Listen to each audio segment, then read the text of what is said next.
ಎಲ್ಲರಿಗೂ ನಮಸ್ಕಾರ. ಏನಪ್ಪ ಬೆಳಗ್ಗೆ ತಿಂಡಿ ಮಾಡಿ ಜೋಡಿಸೋದು ಅಂತಂದೇಳಿ ಎಲ್ಲ ಹೆಣ್ಮಕ್ಳಿಗೂ ಇದು ಒಂದು ಚಿಂತೆ. ಬೆಳಗ್ಗೆ ಎದ್ದ ತಕ್ಷಣ ಏನು ತಿಂಡಿ ಮಾಡೋದು ಅಂದ್ಕೊಂಡು ಹೇಳಿ ನೋಡಿ, ಈ ದಿನ ನಾನು ಗೋಧಿ ಹಿಟ್ಟಿನ ಪೂರಿ ಹಾಗೆ ಗದಗ ಬೆಟಗೇರಿ ಸೈಡ್ ಮಾಡ್ತಕ್ಕಂತಹ ಚಟ್ನಿ ಮಾಡ್ತಾ ಇದ್ದೀನಿ. ಇದನ್ನು ನೀವು ಒಂದು ಸಲ ಅಲ್ಲಿ ಹೋದಾಗ ಸವಿದ್ರೆ ಸಾಕು, ಡೈಲಿ ನೀವು ಮನೆಗೆ ಬೇಕು ಅಂತಲೇ ಕೇಳಿ ಮಾಡಿಸ್ಕೊತೀರಿ. ನೋಡಿ, ಪೂರಿ, ಚಪಾತಿ, ದೋಸೆ ಎಲ್ಲದಕ್ಕೂ ನಾನು ಕಾಯಿ ಚಟ್ನಿಗೆ ಹೆಚ್ಚಾಗಿ ಇದನ್ನೇ ಮಾಡೋದು. ತುಂಬ ಚೆನ್ನಾಗಿರುತ್ತೆ ಸ್ನೇಹಿತರೆ. ಬನ್ನಿ, ಅದಕ್ಕೆ ಏನೇನು ಪದಾರ್ಥ ಬೇಕು ಅಂತ ನೋಡ್ಕೊಂಬರೋಣ.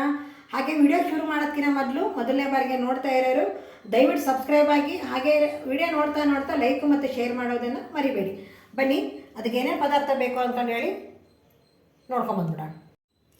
ಮೊದಲು ಬೆಳಗ್ಗೆ ಗ್ಯಾಸ್ ಸ್ಟವ್ ಎಲ್ಲ ಕ್ಲೀನ್ ಮಾಡಿಕೊಂಡು ಯುಬತ್ತಿ ಹಚ್ಚಿ ಹಾಗೇನೋ ಒಂದು ಹೂ ಮುಡಿಸಿ ಪೂಜೆ ಮಾಡ್ಕೊಂಡ್ವಿ. ಹಾಗೆ ನೋಡಿ, ಕಟ್ಟೆ ಎಷ್ಟು ಎಣ್ಣೆ ಆಗಿರುತ್ತಲ್ವ, ಅದಕ್ಕೆ ಇವತ್ತು ಬ್ರಷ್ ತಗೊಂಡು ನೀಟಾಗಿ ಸ್ವಚ್ಛ ಮಾಡಿದೆ. ಇದು ಗ್ರಾನೈಟ್ ಅಲ್ವಲ್ಲ, ಹೀಗಾಗಿ ಸ್ವಲ್ಪ ಕಪ್ಪನೇ ಅನಿಸುತ್ತೆ. ಅಲ್ಲದಲ್ಲೇ ನಾವು ಎಷ್ಟೇ ಕ್ಲೀನ್ ಮಾಡಿದ್ರೂ ಈ ರೀತಿ ಕಾಣಿಸುತ್ತೆ ನೋಡಿ.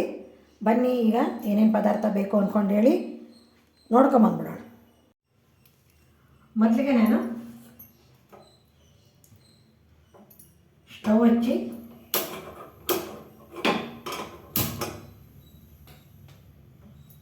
ಇವತ್ತೊಂದು ಪ್ಯಾನ್ ಇಡ್ತೀನಿ ನೋಡಿ.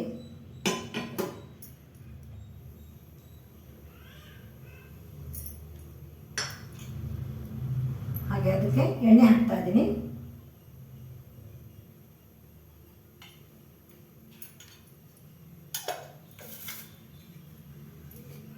ಹಾಗೆ ಈರುಳ್ಳಿ ಮತ್ತು ಹಸಿಮೆಣಸಿಕಾಯಿನ ನಾನು ಹಣ್ಣು ಮೆಣಸಿಕಾಯಿ ಇತ್ತು ನಮ್ಮ ಮನೆಯಲ್ಲಿ, 2 ಈರುಳ್ಳಿ ತೊಗೊಂಡಿದ್ದೀನಿ ಚಿಕ್ಕ ಕಟ್ ಮಾಡಿ. ಹಾಗೆ 1 ಹಸಿಮೆಣಸಿಕಾಯಿ, ಖಾರ ಇತ್ತು ಅಂದ್ಕೊಂಡು ಹೇಳಿ 1 ಹಸಿಮೆಣಸಿಕಾಯಿ ತೊಗೊಂಡಿದ್ದೀನಿ. ಬನ್ನಿ, ಈಗ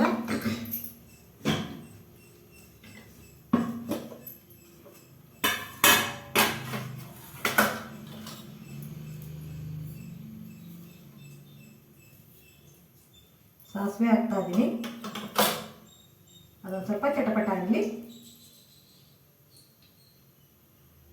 ಒಂದೇ ಥರ ಪಲ್ಯ ಆಗಲಿ, ಒಂದೇ ಥರ ಚಟ್ನಿ ಆಗಲಿ ತಿಂದ್ಕೊಂಡು ಬೇಜಾರಾದಾಗ ಏನು ಮಾಡಬೇಕಪ್ಪ ಅಂತಂದರೆ, ಈ ರೀತಿ ಸಹ ನಾವು ಒಂದು ಹೊಸ ರೀತಿಯಲ್ಲಿ ಮಾಡಿ ತಿನ್ಬೋದು ನೋಡಿ. ಚೆನ್ನಾಗಿರುತ್ತೆ, ಮಕ್ಕಳು ಸಹ ಇಷ್ಟಪಟ್ಟು ತಿಂತಾರೆ. ಹಾಗೆ ಈರುಳ್ಳಿ ಹಾಕಿ, ಕೆಲವರು ಮಕ್ಕಳು ಈರುಳ್ಳಿ ಆರಿಸಾಕ್ತಿರ್ತಾರೆ ತಿಂಡಿ ಒಳಗೆ, ನಮ್ಮನೆಯಲ್ಲೇ ಮಾಡ್ತಾರೆ ಆ ರೀತಿ. ಸಾಸಿವೆ ಜೀರಿಗೆ ಆಯಿತು. ಈಗ ಹಸಿಮೆಣಸಿನಕಾಯಿ ಮತ್ತು ಈರುಳ್ಳಿನ ಹಾಕ್ತಾ ಇದ್ದೀನಿ.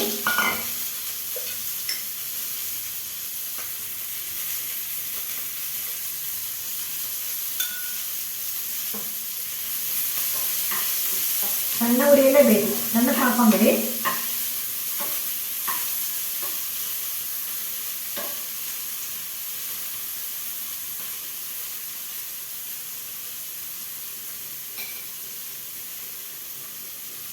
ಸ್ವಲ್ಪ ಉಪ್ಪು ಹಾಕ್ಬಿಡೋಣ. ಈಗಲೇ ರುಚಿಗೆ ತಕ್ಕಷ್ಟು ಉಪ್ಪು ಹಾಕೊಂಬಿಡಿ. ಆಮೇಲೆ ಬೇಕಿದ್ರೆ ಸಾಲ್ ಕಮ್ಮಿ ನೋಡಾಗುತ್ತೆ.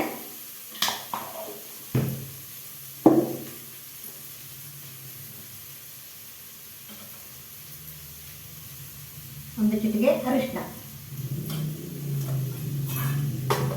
ಈಗ ಈ ಮಸಾಲ ಡಬ್ಬದ ಕೆಲಸ ಮುಗೀತು, ಎತ್ತಿಟ್ಬಿಡೋಣ.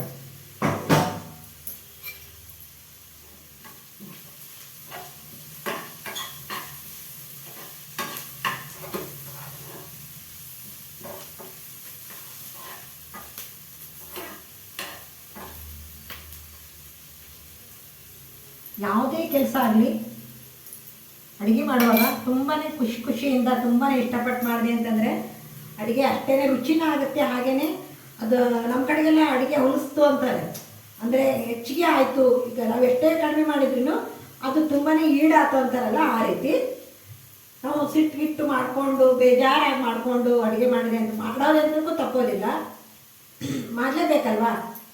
ಬೆಳಗ್ಗೆ ತಿಂಡಿ ಮಾಡಬೇಕು, ಮಧ್ಯಾಹ್ನ ಊಟ ಮಾಡಬೇಕು, ಅಡುಗೆ ಮಾಡಬೇಕು, ಮತ್ತೆ ರಾತ್ರಿ ಅಡುಗೆ ಮಾಡಬೇಕು. ಖುಷಿಯಿಂದ ಮಾಡೋಣ. ಹೊಸ ವೆರೈಟಿ ಬೇಕಾದಷ್ಟು ತೋರಿಸಿದ್ದೀನಿ ನಾನು. ಅದೊಂದು ಸ್ವಲ್ಪ ಬೇಯಲಿ ನೋಡಿ. ಈ ರೀತಿ ಸ್ವಲ್ಪ ಮುಕ್ಕಾಲು ಭಾಗ ಬೆಂದರೆ ಸಾಕು, ತೀರಾ ಮೆತ್ತಗಾಗಂಗೆ ಬೇಯಿಸಬೇಡಿ. ಈಗ ನಾನು ಸ್ಟವ್ ಆಫ್ ಮಾಡಿಬಿಡ್ತೀನಿ. ಸ್ಟವ್ ಆಫ್ ಮಾಡಿ ಅದನ್ನು ತಣ್ಣಗಾಗಲಿಕ್ಕೆ ಬಿಟ್ಬಿಡ್ತೀನಿ. ಈಗ ನಾನು ಮಧ್ಯಾಹ್ನಕ್ಕೆ ಎಷ್ಟು ಬೇಕು ಅಷ್ಟೇ ಪೂರಿ ಹೊತ್ಕೊಂಡಿದ್ದೀನಿ. ಹಾಗೆ ಅನ್ನ ಸಾರು ಆಮೇಲೆ ಹುಣಸೆ ಚಿತ್ರಾನ್ನ ಮಾಡಿದ್ದು ಇವತ್ತು, ಚೆನ್ನಾಗಾಗಿತ್ತು. ಅದಕ್ಕೆ ಸುಮ್ಮನೆ ಎಷ್ಟು ಬೇಕು ಅಷ್ಟೇ ಹೊತ್ಕೊಂಡಿದ್ದೀನಿ. ಯಾಕಂದರೆ ಇದು ಬಿಸಿಯಾಗಿರುವಾಗಲೇ ತಿಂದ್ರೇ ಚೆನ್ನಾಗೆ. ಹೇಗೂ ಸಾಯಂಕಾಲ ಮಕ್ಕಳು ಬಂದಾಗೆ ಮತ್ತೆ ಬಿಸಿ ಮಾಡಿಕೊಡ್ಬೋದು ನಾವು. ಬನ್ನಿ ಈಗ ಪೂರಿ ಕರೆದ್ಬಿಡೋಣ. ಎಣ್ಣೆ ಕಾದಿದೆ ನೋಡಿ.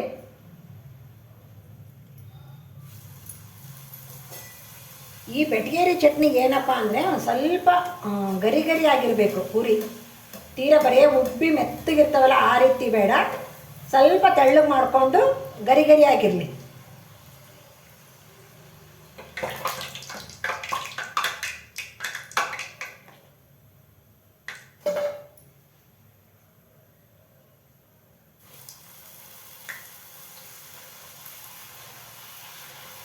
ಇದಕ್ಕೊಂದು ಸ್ವಲ್ಪ ತೆಳ್ಳಗೆ ಇರಲಿ ಪೂರಿ. ನೋಡಿ ಈ ರೀತಿ ಎಷ್ಟು ಚೆನ್ನಾಗೆ ಉಬ್ಬಿದ್ದು.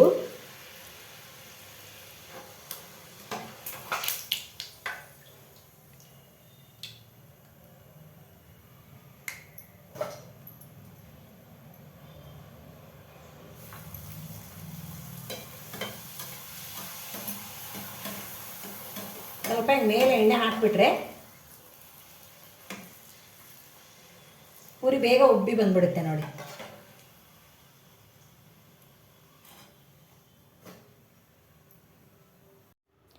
ಪೂರಿ ಈಗ ರೆಡಿಯಾಗಿದೆ. ಬನ್ನಿ ಈಗ ಅದು ಒಗ್ಗರಣೆಯನ್ನು ನಿಮಗೆ ತೋರಿಸಿದ್ನಲ್ಲ, ತಣ್ಣಗಾಗಿದೆ. ಈಗ ಅದಕ್ಕೆ ಏನೇನು ಪದಾರ್ಥ ಹಾಕ್ಬೇಕಂತ ತೋರಿಸ್ತೀನಿ ನಾನು. ಮೊದಲಿಗೆ ನಮ್ಗೆ ಎಷ್ಟು ಬೇಕಷ್ಟು ಮೊಸರನ್ನ ಉಪಯೋಗಿಸ್ಕೊಂಬಂದ್ಬಿಡೋಣ.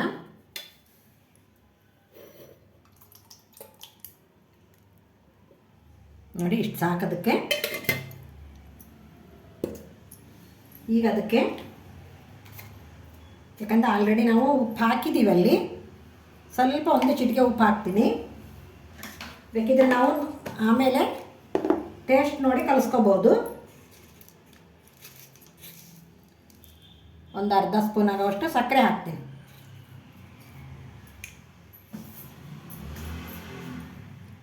ಈಗ ಇದನ್ನು ಗಟ್ಟಿಯಾಗಿ ಸಕ್ಕರೆ ಕರಗಬೇಕು, ಉಪ್ಪು ಅದರೊಳಗೆ ಹೊಂದ್ಕೋಬೇಕು. ಈ ಥರನಾದರೂ ಮಾಡಿರಿ, ಇಲ್ಲ ಮಜ್ಜಿಗೆನಾದರೂ ಕಡ್ಕೊಂಬಿಡಿ.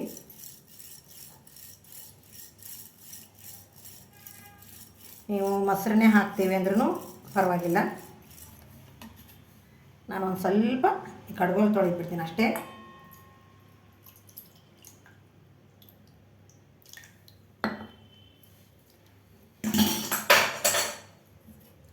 ಈಗ ನೋಡಿ ಇಷ್ಟ ಆಯ್ತಿದ್ದು.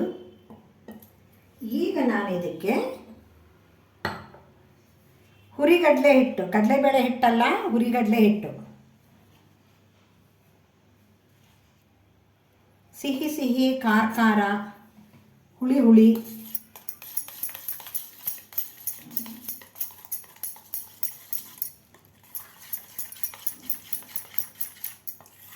ನೋಡಿ ಈ ರೀತಿ ಆಯ್ತಿದ್ದು. ನೀವು ಈ ರೀತಿ ಆದಮೇಲೆ ನಿಮಗೆ ಎಷ್ಟು ಬೇಕಷ್ಟು ನೀರನ್ನ ಹಾಕ್ಕೋಬೋದು. ಇಲ್ಲ ಮಜ್ಜಿಗೆ ಇತ್ತು, ಮಜ್ಜಿಗೆನ ಹಾಕ್ಕೊತೀವಿ ಅಂದರೂ ಪರವಾಗಿಲ್ಲ, ಇಲ್ಲ ನೀರು ಹಾಕ್ಕೊತೀವಿ ಅಂದ್ರೂ ಪರವಾಗಿಲ್ಲ. ನಾನೀಗ 1-2 ಸ್ಪೂನ್ ಆಗೋವಷ್ಟು ಮಾತ್ರ ಹಾಕ್ತೀನಿ ನೀರು. ಯಾಕಂದರೆ ಮೊಸರು ಹಾಕಿದ್ದೀನಿ ಆಲ್ರೆಡಿ ನಾನು. ನೋಡಿ ಒಂದು ದೋಸೆ ಹಿಟ್ಟಿನ ಹದಕ್ಕೆ ಬರ್ದಿದ್ದು. ಈಗ ನೋಡಿ ಒಗ್ಗರಣೆ ಏನು ಮಾಡಿಟ್ಟಿದ್ನಲ್ಲ ತಣ್ಣಗಾಗಿದೆ. ಅದು ತಣ್ಣಗಾದ್ಮೇಲೆ ಕಲಿಸ್ಬೇಕು, ಆವಾಗಲೇ ಟೇಸ್ಟ್ ಬರೋದು ಅದು.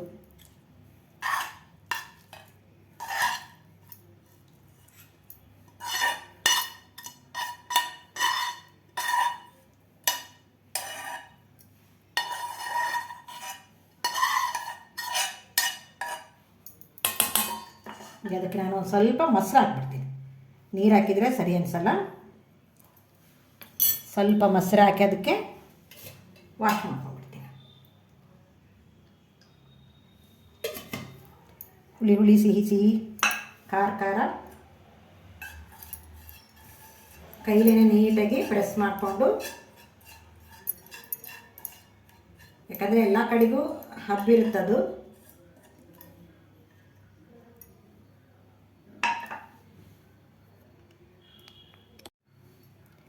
ಈಗ ನೋಡಿ ಅದನ್ನು ಒಂದು ಸ್ವಲ್ಪ ಮೊಸರು ಹಾಕಿ ಕೈ ಆಡಿಸ್ಕೊಂಡೆ. ಈಗ ಅದನ್ನು ಸಹ ನಾನು ಇದಕ್ಕೆ ಹಾಕ್ಬಿಡ್ತೀನಿ.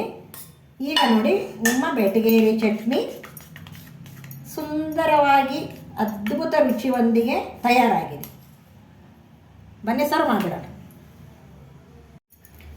ಬನ್ನಿ, ಈಗ 4 ಪುರಿ ಹಾಕಿದ್ದೀನಿ. ಹಾಗೆಯೇ ಬೆಟಗೇರಿ ಚಟ್ನಿ ರೆಡಿಯಾಗಿದೆ. ಓಕೆ, ತುಂಬ ರುಚಿಯಾದ ಅದ್ಭುತವಾದ ಗದಗ್ ಬೆಟಗೇರಿ ಚಟ್ನಿ ರೆಡಿಯಾಗಿದೆ ಸ್ನೇಹಿತರೆ. ಬನ್ನಿ, ಬೆಳಗಿನ ಟಿಫನ್ ಎಲ್ಲರೂ ನಮ್ಮ ಮನೆಗೆ ಬಂದು ಮಾಡಿ ಅಂತ ಕರೀತಾ, 4 ಪುರಿ ಇಟ್ಟು ಕರಿತೀರ ಅಂತಂದೇಳಿ ಅಂದ್ಕೋಬೇಡಿ. ಪುರಿ ಇನ್ನೂ ಇದೆ, ಯಾಕಂದರೆ ಬಿಸಿ ಬಿಸಿದಾದರೆ ಚೆನ್ನಾಗಲ್ಲ ಅಂದ್ಕೊಂಡೇಳಿ ಎಷ್ಟು ಬೇಕು ಅಷ್ಟೇ ಮಾಡ್ಕೊಂಡಿರ್ತೀವಿ ನಾವು. ಸ್ನೇಹಿತರೆ, ದಯವಿಟ್ಟು ನನ್ನ ಚಾನಲ್ನ ಸಪೋರ್ಟ್ ಮಾಡಿ ಅಂತ ಹೇಳ್ತಾ, ಬೆಟಗೇರಿ ಚಟ್ನಿನ ನೀವು ಒಮ್ಮೆ ಮಾಡಿ ಸವಿಯಿರಿ ಅಂತ ಹೇಳ್ತಾ ಈ ವಿಡಿಯೋನಲ್ಲಿ ಮುಗಿಸ್ತಾ ಇದ್ದೀನಿ. ಎಲ್ಲರಿಗೂ ನಮಸ್ಕಾರಗಳು, ಎಲ್ಲರಿಗೂ ಧನ್ಯವಾದಗಳು.